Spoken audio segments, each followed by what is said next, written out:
ये खबर डभोई से सामने आ रही है, जहां पर आज से जीएसईबी बोर्ड के 10वीं और 12वीं के इम्तिहान शुरू हुए हैं। दरअसल डभोई की 4 स्कूलों में परीक्षा केंद्र दिए गए हैं, जहां पर आज 10वीं और 12वीं बोर्ड के छात्र इम्तिहान देने के लिए पहुंचे थे। तब छात्रों का चॉकलेट पेन देकर और साथ ही कुमकुम तिलक कर स्वागत किया गया था।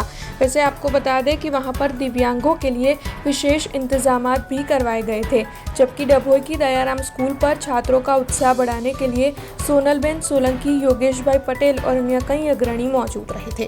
आज रोज तारीख 27/2/2025 ने गुरुवार एसएससी बोर्ड परीक्षाનો પ્રથમ દિવસ પાલી દ્વારા વિદ્યાર્થીઓને ઉત્સાહભેર શ્રી દયારામ કેળવણી મંડળ સંચાલિત શ્રી અમિત દયારામ શારદા મંદિરમાં એમને પ્રવેશ આપવામાં આવ્યો।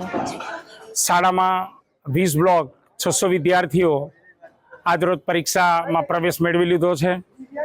એમાં બ્લોક નંબર 1માં 4 વિદ્યાર્થીઓ દિવ્યાંગ છે, એમને પણ પ્રવેશ મેળવી લીધો છે અને શાળામાં જે વિદ્યાર્થીઓ પ્રવેશ મેળવ્યો છે તમામ વિદ્યાર્થીઓને મંડળ અને શાળા પરિવાર તરફથી હાર્દિક શુભેચ્છા પણ આપવામાં આવી છે તથા શાળામાં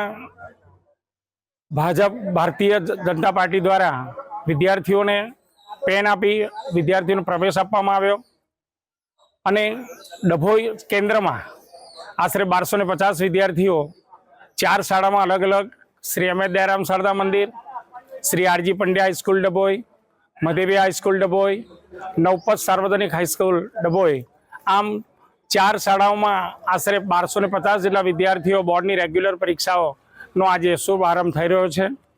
વિદ્યાર્થીઓ પણ એમને ઉત્સાહભેર જે તે કેન્દ્ર પર મૂકી અને પોતે ઘરે જવા માટે ગયા। આમ સમગ્ર કેન્દ્રમાં વિદ્યાર્થીઓ પ્રવેશ મેળવી લીધો છે। આજરોજ 10મા અને 12માની બોર્ડની એક્ઝામ શરૂ થઈ રહી છે, તો અમારા ડભોઈના ધારાસભ્ય શૈલેષભાઈ મહેતા એમના માર્ગદર્શન હેઠળ આજરોજ અમે અહીંયા સ્કૂલના વિદ્યાર્થીઓને ફૂલ અને ચાલનો કરી અને મીઠું મોં કરાવી અને પેન આપી છોકરાઓને શુભેચ્છા પાઠવી છે।